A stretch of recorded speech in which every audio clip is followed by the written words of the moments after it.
বুঝনি তুমি কেন যে আজ আমি তোমার পত পাশে দাঁড়িয়ে তাকি। হায় তোমার পত পাশে দাঁড়িয়ে তাকি। বুঝনি তুমি কেন যে আজ আমি তোমার পত পাশে দাঁড়িয়ে তাকি। হয়তো সুদূর গগনে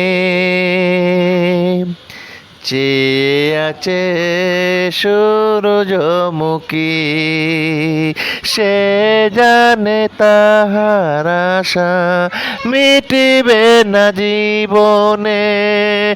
বলো